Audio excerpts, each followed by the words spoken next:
Assalamualaikum warahmatullahi wabarakatuh. Nama saya Dava Julian Alif, nomor induk mahasiswa 2019 04 395. Di sini saya akan menjelaskan tentang Bank Sentral. Bank Sentral, lembaga negara yang mempunyai wewenang untuk mengeluarkan alat pembayaran yang sah dari suatu negara, merumuskan dan melaksanakan kebijakan moneter, mengatur dan menjaga sistem pembayaran, mengawasi perbankan, serta menjalankan fungsi sebagai lender of the last resort.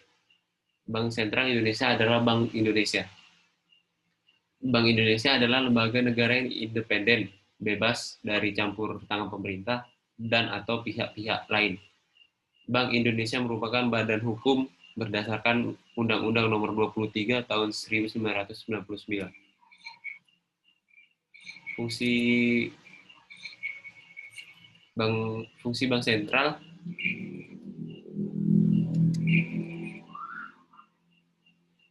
melaksanakan kebijakan moneter dan keuangan, memberi nasihat kepada pemerintah di bidang moneter dan keuangan, melakukan pengaturan, pembinaan, dan pengawasan perbankan.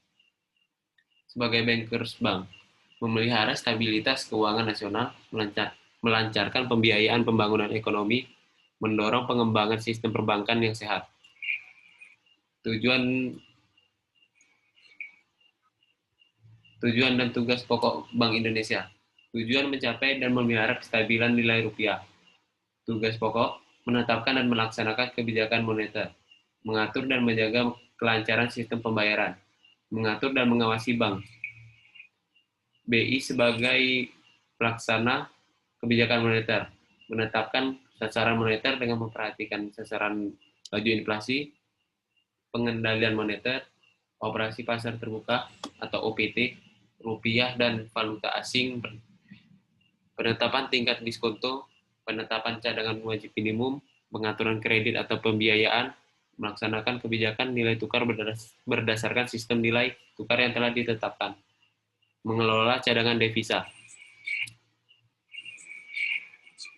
Selanjutnya, melaksanakan dan memberikan persetujuan atas penyelenggaraan jasa sistem pembayaran, mewajibkan penyelenggaraan jasa sistem pembayaran menyampaikan laporan kegiatannya, menetapkan penggunaan alat pembayaran, berwenang mengatur sistem clearing antar bank, dan satu-satunya lembaga yang berwenang untuk mengeluarkan dan menyebarkan uang rupiah.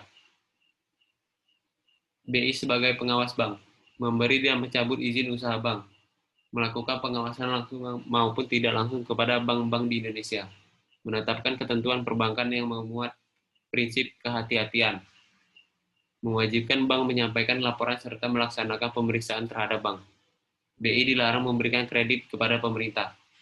Pemerintah wajib berkonsultasi dengan BI dalam penerbitan surat utang negara.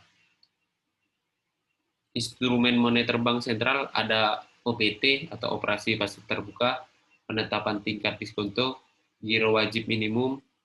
Itu instrumen tambahannya ada moral suasion, legal lending limit atau 3L, loan deposit ratio, capital adequacy ratio. Tugas lain Bank Indonesia, hubungan internasional, melakukan kerjasama dengan bank sentral negara lain, lembaga keuangan internasional. Atas nama pemerintah dapat menerima pinjaman dari luar negeri, menata usahakan serta menyelesaikan kewajiban pemerintah, bertindak atas nama negara sebagai anggota pada lembaga internasional atau multilateral. Akuntabilitas dan anggaran, menyampaikan laporan pelaksanaan tugas dan wewenangnya kepada DPR setiap 3 bulan sekali, menyampaikan informasi secara terbuka kepada masyarakat setiap awal tahun perihal evaluasi kebijakan moneter tahun lalu dan rencana kebijakan moneter tahun yang akan datang. Usaha-usaha BI selaku bank sentral, memeriksa dan membayarkan kembali uang dalam rekening koran, menjalankan perintah untuk pemindahan uang, menerima pembayaran atas tagihan kertas berharga, memberikan jaminan bank, membeli dan menjual, yaitu wesel yang diekspektasi oleh suatu bank, kertas perbendaharaan atas beban negara, surat utang negara, cek, surat berharga, dan kertas dagang lainnya. Struktur organisasi BI. BI dipimpin Dewan Gubernur yang terdiri dari Gubernur, Deputi Gubernur Senior, Deputi Gubernur, urusan atau biro yang terdiri dari 4 sektor yaitu moneter, perbankan, sistem pembayaran, manajemen internal. Kantor cabang, kantor perwakilan di luar negeri, Dewan Gubernur Bank Indonesia. Syarat anggota, warga negara Indonesia. Memiliki akhlak dan moral yang tinggi, memiliki keahlian dan pengalaman di bidang ekonomi, keuangan, perbankan, dan hukum. Gubernur dan Deputi Gubernur Senior diusulkan dan diangkat Presiden dengan persetujuan Dewan Perwakilan Rakyat. Deputi Gubernur diusulkan oleh Gubernur, diangkat oleh Presiden, dan persetujuan Dewan Perwakilan Rakyat. Larangan bagi anggota Gubernur mempunyai hubungan keluarga sampai derajat ketiga, mempunyai kepentingan dengan perusahaan, merangkap jabatan kecuali karena tugas jabatan, menjadi pengurus dan atau anggota partai politik.